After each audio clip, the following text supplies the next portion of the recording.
They started flying missions into Irma this past Sunday. Here's video from that flight last weekend. And those type of flights will continue until the threat to the United States from Hurricane Irma ends. The 53rd Weather Reconnaissance Squadron of the United States Air Force is the only operational unit in the world investigating weather on a regular basis. And as you can imagine, it's a little different than the last flight you took. We'll go out and fly out in the middle of the water, drop down to about 1,000 feet, and we'll spend time working and trying to find what's called closed circulation. Sounds pretty easy when a tropical system is first developing, but when it's a hurricane, that flight can be a different story. It's really like a 2-ton gorilla jumping up and down on your car while you're going through a car wash. We'll go through the eye 4 times. Very rough when we go through, when we penetrate the eye wall. But once you're inside, that's where we're looking for the lowest of low pressure. Once Colonel Brian May flies the plane into the eye of the storm, it's time for the scientists in back to get to work. We'll drop generally in the eye wall in the eye of the storm, and this will just go in here.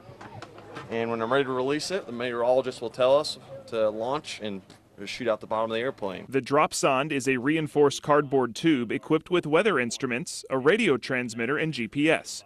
They drop several out the back of a plane during a flight into a storm.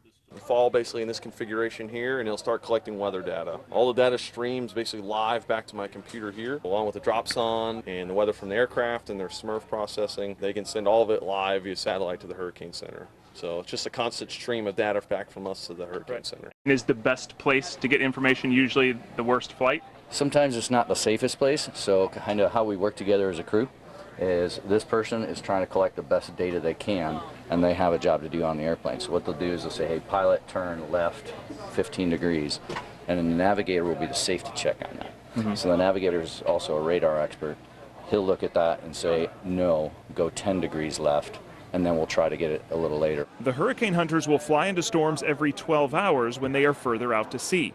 But as storms like Irma approach the United States, the flight frequency ramps up. We'll fly out to the storm, loiter, and as we're making our last fix and coming out, our next plane's going in. So it's continuous 24-hour operations.